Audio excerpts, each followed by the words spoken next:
আমি ঢাকায় যাইতে বলেছে, সর্বনাশ স্যার, ঢাকা যায় না, ঢাকা তো খুব খারাপ অবস্থা। আমি বলি, কি খারাপ? কয় যে আমার হাত দিয়ে এই পর্যন্ত প্রায় 2 ডিভিশনের কাছাকাছি আমি সৈন্য পাঠাইছি ঢাকায়। এই ট্রানজিট ক্যাম্পের মাধ্যমে গেছে, আরো যাবে স্যার। ওরা তো বলে সে বাঙাল কা মাটি হোনা চাইয়ে। ওরা ওখানে নাকি কোনো মানুষ রাখবে না, সব নাকি মেরে ফেলবে। তারপরে ভ্যা ভ্যা করে কাঁদতেছিল। তারপরে আমার স্যার, মা বাপ, আমার পরিবার এরা আছে কিনা পয়সা কিছুই বুঝতে পারতেছে না। তো তাকে তখন খোলাখুলি বললাম আর কি। পরে সে টিকেটের ব্যবস্থা করছে। টিকিট তো না, এরকম একটা সোতা আর্মি ট্রানজিট ক্যাম্পের একটা স্লিপ একটা চলে আসছি 28 মার্চ সকালবেলা, এসে ঢাকা এয়ারপোর্টে নামছে। এখানে এক ক্যাপ্টেন সাইকেলের সাথে পরিচয় হয়েছিল। এডিসি টু খাদেম রাজা, জিওসি 14 ডিভিশনে জিওসি এডিসি ছিল। সে আবার সেকেন্ড বেঙ্গলের অফিসার ছিল। বাপ পাঞ্জাবি, মা হলে বাঙালি। তো ওর সাথে ওই 27 তারিখে ওই করাচি বিমানবন্দরে দেখা।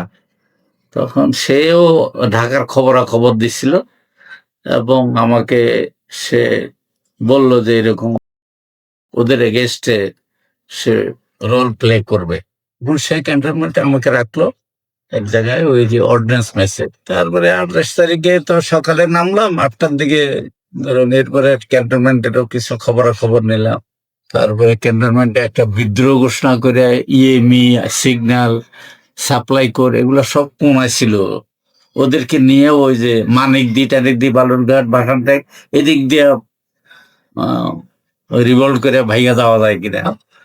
তারপরে একটা ভুল হয়ে গেছে, ওই যে এখানে আমি মেজর মাওলা বলে একজন স্কুল রোডে 13/2 স্কুল রোড, এখনো বাড়িটা আছে অক্ষত অবস্থায়।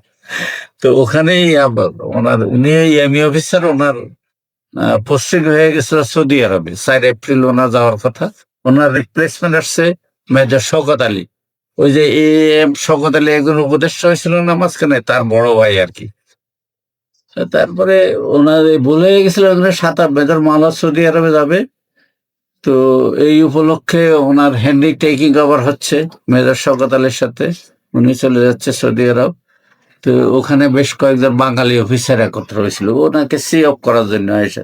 তো এদের কাছে সব আফসুস, ওই কমপ্লেন, এই কমপ্লেন, ওই কমপ্লেন, যে কাগজ কোনো পার্সোনাল উইপন্স দিচ্ছে না। তখন আমি এনাদেরকে বললাম যে এক কাজ করেন, এইভাবে আফসুস করে তো লাভ নাই, হায়তাস করে চলেন আমরা রিভল্ট করি। আমরা রিভল্ট করে ক্যান্টনমেন্ট থেকে বেরিয়ে যাই। ওখানে এনারা তখন আমাকে চুপ করাই দিলেন যে সর্বনাশ, এগুলা কথা বললো না, দেওয়ালেরও কান আছে। মেজর মাওলাই বললো, পরে মেজর জেনারেল হয়েছে। সবগুলোই বাঙালি। আচ্ছা, 8-9 জন এরা সবই বাঙালি। মেজর মাওলা, মেজর ইকবাল আলী, মেজর হাকিম, মেজর ক্যাপ্টেন মনসুরুল আজিজ, এর মধ্যে লেফটেন্যান্ট মোদাব্বির করে একজন ছিল, ওই যে পরে আইজি হয়েছিল। আইজি এরা ইয়েতে জানে, ক্যাপ্টেন এনাম, ইএমির না কি হলো। এখানে পূর্ব পাকিস্তানে মোর দেন 100 বাঙালি অফিসার ছিল, যারা 71-এ যারা ইচ্ছে করলে মুক্তিযুদ্ধে যোগ দিতে। এরা কেউ জয়েন করেনি। তো এরা কি তাহলে পাকিস্তানের সেবা করছে? এরা পাকিস্তানের সেবা করছে, পাকিস্তানের পক্ষে যুদ্ধ করছে। তারপরে মুক্তিযুদ্ধের পরে এদের কি অবস্থা হয়েছে? এদের প্রমোশন হয়েছে। যারা মুক্তিযুদ্ধে আমরা হয়েছে, আমাকেও ফাঁসি হয়েছে। এরা কেউ কেউ জেনারেল পর্যন্ত হয়েছে। এই যে মেজর আমজাদ আহমদ চৌধুরী, সে তো ব্রিগেড মেজর ছিল। সে তো 2800 সাঁওতালকে সে অপারেশন ব্রিগেড মেজর হিসেবে অর্ডার দিয়ে 2800 সাঁওতাল 28শে মার্চ রংপুর ক্যান্টনমেন্ট অ্যাটাক করার জন্য সাঁওতালরা প্রায় 20,000 সাঁওতাল তীর বল্লম নিয়ে রংপুর ক্যান্টনমেন্ট অ্যাটাক করলো। মেশিন গান ফিট করিয়া সে এই 2800 সাঁওতাল গণকবর আছে এখনো। তারপরে 3rd বেঙ্গলের 2 জন অফিসাররা মারতেছে, ক্যাপ্টেন সিরাজ, ক্যাপ্টেন রফিক, ডাইকে এনে মারছে। 20 জন সৈনিককে ডাইকে এনে মারছে কনফারেন্সের কথা কয়ে। যুদ্ধ অপরাধী বিচার উচিত।